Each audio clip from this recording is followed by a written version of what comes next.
ઉજવણી કરાતા વિવાદ સર્જાયો છે। આંગણવાડીના હિન્દુ બાળકો સાથે ઈદની ઉજવણીથી વિવાદ સર્જાયો। જામનગર અને ડભોઈના કરનાળીની આંગણવાડીના વિડીયો અને ફોટો હવે વાયરલ થયા છે। ઈદની ઉજવણીના વિડીયો વાયરલ થતા હવે હિન્દુ સંગઠન નારાજ થયું છે।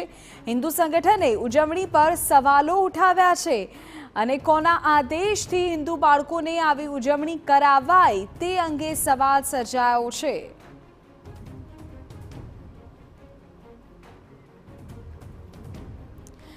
જામનગર અને કરનાળી બંનેના દ્રશ્યો મેં આપને બતાવી રહ્યા છીએ। આપ જુઓ, બંને સ્થળો પર આ પ્રકારે ઉજવણી કરવામાં આવી હોય ઈદની અને પણ આંગણવાડીમાં ઈદના પાઠ ભણાવવામાં આવ્યા હોય એ પ્રકારના દ્રશ્યો અને ફોટોઝ સામે આવ્યા છે। હવે હિન્દુ સંગઠનોએ સવાલ ઉપજાવ્યો છે કે આખરે કોના આદેશથી હિન્દુ બાળકોની આ પ્રકારે તેમની સાથે ઉજવણી કરાવાય।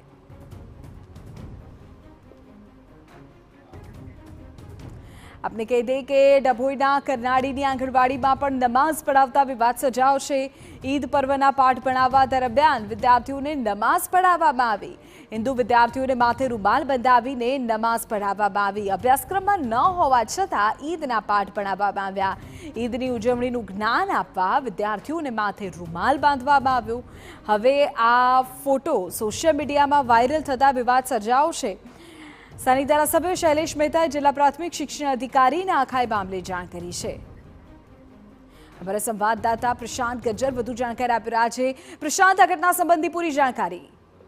બિલકુલ થી ડભોઈ તાલુકાની કરનાળી ગામની આંગણવાડી કેન્દ્ર આવ્યું છે અને વર્ગખંડમાં શિક્ષક દ્વારા નાના બાળકો પાસે માથા ઉપર રૂમાલ બંધાવી અને હિન્દુ બાળકોને નમાજ પઢાવતા વિવાદ સર્જાયો છે। આ સમગ્ર જે નમાજના ફોટા હતા તે સોશિયલ મીડિયા ઉપર વાયરલ થતા હિન્દુ સંગઠનોમાં ભારે રોષ જોવા મળી રહ્યો છે।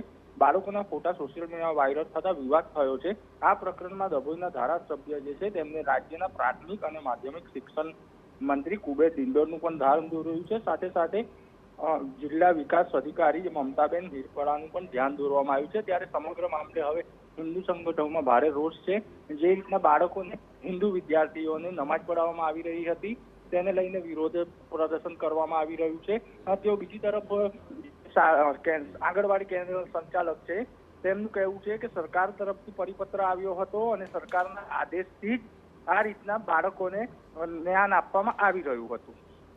ઓકે, આપણી સાથે ધર્મગુરુ જ્યોતિનાથ બાપુ પણ અત્યારે ફોનલાઈન પર જોડાઈ ગયા છે। મહારાજ, શું કહેશો? આ જે દ્રશ્યો છે એ બાળકોના દ્રશ્યો છે। આંગણવાડીમાં ભણતા બાળકોની પાસે નમાઝ પઢાવવામાં આવી છે અને ઈદના પાઠ ભણાવવામાં આવ્યા છે। જો આમાં મૂળભૂત વાત એવી છે કે વડોદરા, જામનગર, રાજકોટ સહિત લગભગ 12 થી 13 જગ્યાના બનાવ છે અને 13 જગ્યાએ તમે આજે જ્યારે કહેવામાં આવે ત્યારે કહે છે કે સરકારમાંથી પરિપત્ર આવ્યો તો બહુલક પ્રજા જ્યારે સનાતન ધર્મ સાથે જોડાયેલી હોય તો તેના કુમળા બાળકોના કુમળા માણસ પર આ રીતનું કેમ, એ મોટો પ્રશ્ન ઉભો થાય છે। કારણ કે આ બાળકોને ક્યાંક ધર્માંતરણના રસ્તે સરકાર લઈ જવા નથી માંગતી ને। જો સરકારે પરિપત્ર કર્યો છે તો સરકાર પોતે બી ગુનેગાર છે, આનું વળવું પરિણામ ભોગવવું પડશે। સરકારના જે તે અધિકારીઓ આની પર ધ્યાન રાખવું જોઈએ। આજે જિલ્લા શિક્ષણ અધિકારીઓએ ધ્યાન રાખવું જોઈએ, કલેક્ટરોએ ધ્યાન રાખવું જોઈએ ક્યાં તમારા શાળા નિરીક્ષકો શું કરે છે, કેમ આ ખોટું થયું, આવા વિડીયો બધાના જ બહાર આવ્યા છે તો કેમ આ થઈ રહ્યું છે તેની પર તકેદારીના પગલાં લેવા જોઈએ। પાનસોરિયા સાહેબ અને ડિંડોરને તમે ગઈકાલે જ જણાવ્યું છે, ઇવન સીએમઓ ઓફિસને પણ કાલે જાણ કરી છે અને પ્રાઇમ મિનિસ્ટર ઓફિસે પણ જાણ કરી છે। શું આ જ દેશને સનાતનની વાતો કરતી સરકારો હવે શું મુસ્લિમ ધર્મ તરફ લઈ જવા માંગે છે બધાને? આ મોટો પ્રશ્ન છે। બાપુ, બાળકોને આ પ્રકારે આંગણવાડીમાં નમાઝ પઢાવી, ઈદની ઉજવણી કરાવડાવી, માથામાં રૂમાલ બંધાવડાવવા, આ શું અસર કરે છે બાળ માનસ પર? કેટલી મોટી અસર તેની થતી હોય? આ ધીરે ધીરે કરીને ઝેર પીવડાવવાની વાત છે। આ ધીમું ઝેર પીવડાવવાનું એટલે સનાતનની પ્રવૃત્તિઓથી દૂર કરીને બાળકોને મુસ્લિમ ધર્મ અંગીકાર તરફ લઈ જતા હોય એવી પ્રકારની પ્રવૃત્તિઓ લાગે છે। સીધું ધર્માંતરણ ક્યાંક તમે હવે તો ડિસેમ્બર મહિનો આવશે તો શું નાતાલની પર્વ કરાવડાવશો તમે લોકો પાસે? આખરે કરવા શું માંગો છો તે સાબિત કરવા તમે માંગો છો। સરકારનો પરિપત્ર હોય તો તે પણ વાંધાવાળો છે। આ ખોટું છે અને ચલાવી લેવાય। ઓકે બાપુ, આ મામલે શું આગામી હવે રજૂઆતો કરશો? કારણ કે અલગ અલગ હિન્દુ સંગઠનો પણ હવે મેદાનમાં આવ્યા છે। મેં તો ગઈકાલે જ મુખ્યમંત્રી શ્રીને, ડિંડોરને પાનસરિયાને અને સાથે સાથે પીએમ ઓફિસને જાણ કરેલી છે. આજે પાછું આ જ વસ્તુ ફરી પાછું સીએમઓને પણ હું લખું છું, કારણ કે આ ક્યાંય સાખી લેવાય કે ચલાવાય તેમ નથી. જેણે પરિપત્ર કર્યો તે પણ ગુનેગાર છે. બરાબર છે. અને કોઈ આંગણવાડી સંચાલક શું પોતે આવો નિર્ણય લઈ શકે કે પછી એ પરિપત્રના આધારે જ એમણે કર્યું હોય? મેં જ્યારે એક શાળા સંચાલક સાથે વાત કરી આમાંથી, ત્યારે એવું કહેવામાં આવ્યું, આવું કારણ કે મેં કીધું કે 10-11 જગ્યાએ થયું છે, એમણે એવું કહેવામાં આવ્યું એમના તરફથી કે અમને તો ઉપરથી પરિપત્ર આવ્યો છે, પરિપત્ર મેં મંગાવ્યો છે, હજુ આવ્યો નથી. પણ પરિપત્ર જો થયો હોય તો તે વાંધાજનક છે ખરેખર, અને નહીં તો શાળા સંચાલક ગુનેગાર છે. ઓકે, ઠીક છે. આભાર જ્યોતિનાથ બાપુ મારી સાથે જોડાવા બદલ. જ્યોતિનાથ બાપુ કહી રહ્યા છે કે આ મામલે તેઓએ સીએમઓ અને પીએમઓ સુધી ધ્યાન દોર્યું છે અને આગામી રજૂઆતો પણ કરશે. જો કોઈ સરકારી પરિપત્રના આધારે આંગણવાડી સંચાલકો દ્વારા આ પ્રકારે નમાઝ પઢાવવામાં આવી છે બાળકોને, તો એ પણ ચલાવી ન લેવાય અને જેમણે પરિપત્ર કર્યો છે એ પણ આ બાબતે દોષિત સાબિત થવા જોઈએ. તેમનું કહેવું છે કે આ 2 કે 3 ઘટનાઓ નથી, પરંતુ આવું 10થી વધુ આંગણવાડીઓમાં બન્યું છે. પ્રશ્ન એ છે કે વિદ્યાર્થીઓને હિન્દુ વિદ્યાર્થીઓને શા માટે નમાઝ પઢાવવામાં આવી, કોના કહેવાથી નમાઝ પઢાવાય આંગણવાડીમાં, એ સવાલ એટલો જરૂરી છે, કારણ કે તો જ જવાબદારી નક્કી થશે. શું આ અંગે વાલીઓને અગાઉ જાણ કરવામાં આવી હતી? એ સવાલ પણ છે.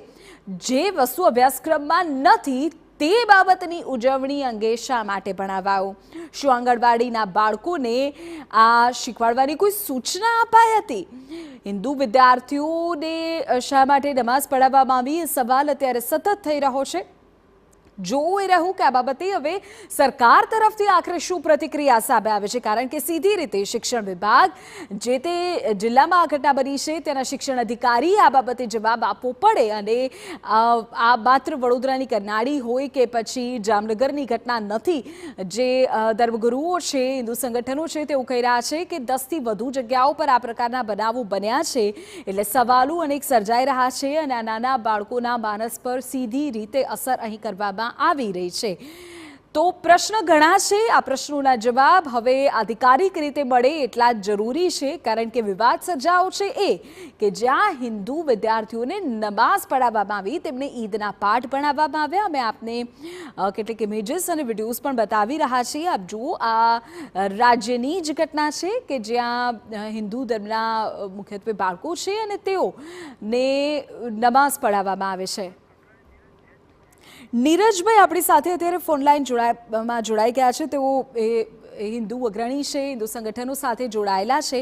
નીરજભાઈ, આ જે દ્રશ્યો સામે આવ્યા છે, અલગ અલગ આંગણવાડીના ફોટોઝ કે જ્યાં બાળકો નમાઝ પઢી રહ્યા છે, તેમના પ્રકારે ઈદના પાઠ ભણાવવામાં આવી રહ્યા છે, આપની પ્રતિક્રિયા, આપનું રિએક્શન સૌથી પહેલા? આ પ્રકારે આંગણવાડીમાં છોકરાઓ ભણતા હોય ને એમને રીતે નમાઝનું જો કરાવાતું હોય, આ એકદમ અયોગ્ય છે.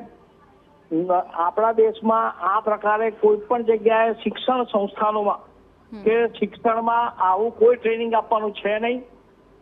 વાસ્તવિકતામાં ભારતમાં દરેક પોતાના ધર્મ પાળે, પણ એમાં આ પ્રકારે નમાઝ પઢાવવાનું શીખવાડવાનું જે ફોટા પ્રસિદ્ધ થયા છે, અખબારી અહેવાલ આવ્યો છે, હું આનો સખત શબ્દમાં વિરોધ કરું છું. અને આ કરનાળીમાં જે કઈ ટીચરે કે જે પ્રિન્સિપાલે આ કર્યું છે એને તાત્કાલિક અસરથી ચર્ચા એવી ચાલી રહી છે કે પરિપત્ર ઉપરથી આવ્યું ને એ અનુસાર આંગણવાડી સંચાલકે કામ કર્યું. પરિપત્ર હોય જ ના શકે.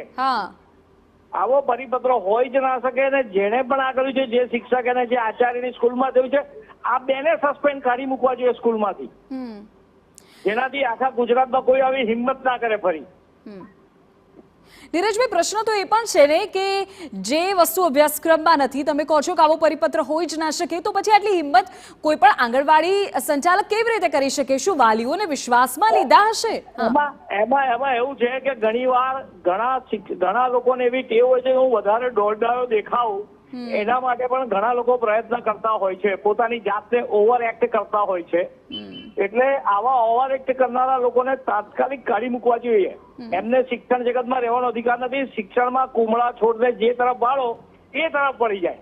એટલે કુમળા છોડની માનસિકતા બગાડવાનો જે ધંધો જે પણ શિક્ષક અને આચાર્યની સ્કૂલમાં થયો છે, આ બેવને કાઢી મૂકવા જોઈએ. ઓકે નીરજભાઈ, આભાર મારી સાથે જોડાવા બદલ.